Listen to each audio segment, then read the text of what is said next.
Greetings, boils and ghouls, goblins and ghosts. You're tuning in to Too Ghoul for School, the podcast, a Deathstyle podcast for the morbidly inclined. Class is in session. I'm your ghoulish hostess, Jocelyn Wen, aka Glamour Ghoul Beauty School. I'm an actress, I have my BA in psychology, and I'm a purveyor of all things dark and spooky. As I've had a week full of recovering from last week's festivities, Thanksgiving, my husband got COVID. I've tested negative, but I'm going to do another test, so we'll see. And we are also preparing, fingers crossed that we're all good, to go to Sleepy Hollow next week in New York. I'm based in LA. I've never been to New York, so this is super exciting. So getting ready for this trip, I have found myself absolutely bombarded with many mundane tasks and chores, such as doing laundry and dishes and doing errands. So I wanted to give you some ideas on combating these less fun mortal tasks that we're all confronted with. So we're going to be doing our very first segment of Deathstyle Determines Your Lifestyle.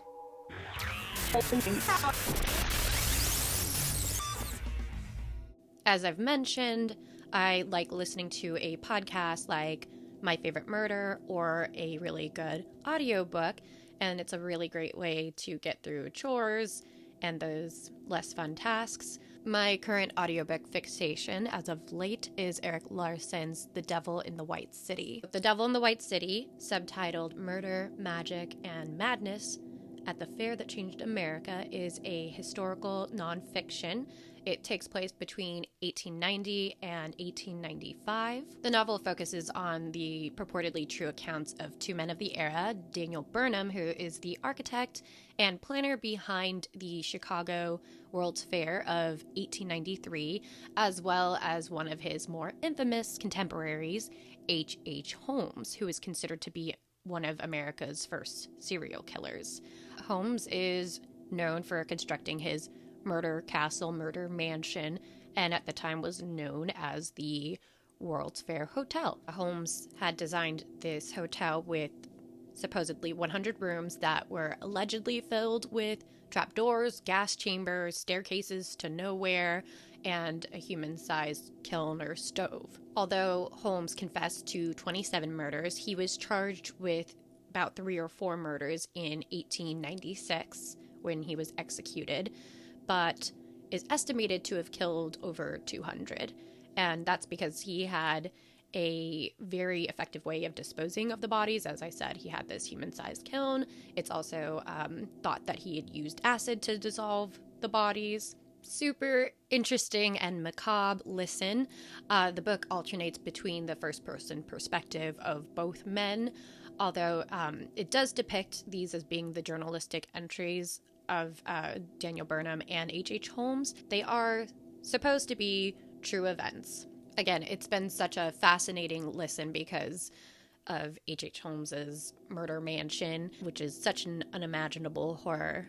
He would take these people that would obviously stay at the hotel to see the World's Fair, and yeah, he had gas chambers like installed in various rooms apparently, and he even had like what would normally be a laundry chute. This chute would actually be what he used to drop the bodies from some of the higher stories. I believe it was like 5 stories total down into this basement, which only he was allowed in, and that's where he would basically kind of do his weird experiments on the cadavers, especially women, unfortunately, but also some men, and that's where he had his kiln that he even like tested with one of the construction workers to see that it was actually soundproof. He would do all sorts of things like life insurance fraud. That's how he got by a lot. And he would also, I believe, like sell cadavers on like their black market. Yeah, he is a piece of work. Again, he had trap doors into these rooms, so he could easily like get into these, women, a lot of women. There was a big influx of single women coming to the city in hopes of finding a husband. And so they would first stay at this hotel. And yeah, he could easily just like find himself into their room. And one of my first questions when I first heard about H.H. Holmes was like, how was he able to construct this whole property, basically a city block that he owned? He took over effectively the whole city block to make this mansion, because there were stores and I believe a restaurant, as well as the dwellings or apartments, hotel rooms, and then his own private apartment. And it's really cool. The book goes into detail about how he achieved this. He effectively was the architect of this hotel, so he had no one overseeing everything. And by having a lot of turnover of his construction workers and really compartmentalizing the areas that they were working in, it didn't really faze a construction worker or a bricklayer to be installing a gas contraption in a closet or a room. In an isolated event, it probably seems normal. They don't know really what's going on, but he didn't really have anybody overseeing everything, in which they probably would have been a little more wise to his more nefarious intentions. I also really enjoy this because, being as I am a goth, I am captivated by the Victorian era, and this book gives a lot of insights into what daily life was like during that time and courtship practices, which, surprise, surprise, H.H. Holmes totally disregarded, and women loved that. It really is kind of like what Jordan Peterson says about how women, low-key, are attracted to the beast or, dangerous men, sociopaths and psychopaths and the like. And he goes into it. You can watch a lot of his stuff on why, for women, there's a strange fixation with, and that's why we get books like 50 Shades of Grey. I guess it is, a lot of it's associated with resources and power, which makes sense from an evolutionary psychology perspective. Women finding men with resources and power attractive, as well as physical prowess and stature to be able to protect and defend a child and themselves. But yeah, it's kind of wild and very unnerving, but here we are. Women loved H.H. Holmes.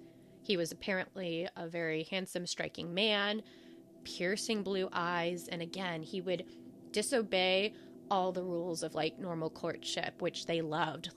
Touching in the Victorian era was a big no-no in public, much too forward, and a lady generally would assume that this would be ill-breeding of a man to do such a thing, but for some reason it was totally cool when he did it, and they just were infatuated with him. He had several marriages and affairs. I'm still about halfway through the book, so I'm going to see if all of these end in disaster for these women. And he did father a child, a daughter, at least at the point that I'm at. Yeah, super interesting. It'll get your mind off of any boring task you're currently doing. It's fascinating. I mean, Holmes was definitely a psychopath to the max. He knew how to disarm people. He was very good at that. He was immensely intelligent and charming, and I just find it super fascinating. Dangerous minds like this, I guess I find these kind of case studies very enlightening and terrifying, and it's an amazing way to get your mind off of washing the crud off your dishes. So highly, highly recommend this.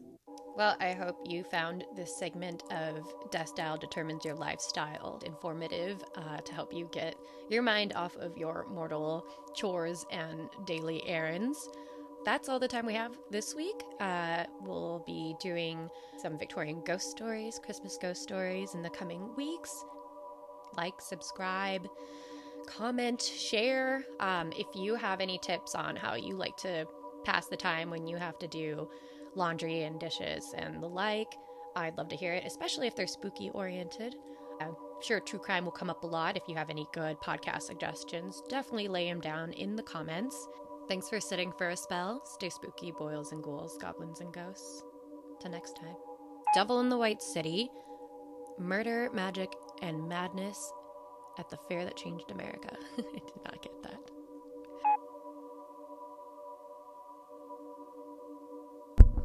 Hello, okay. The Devil in the White City, murder, magic, and the madness that No, that was not it either.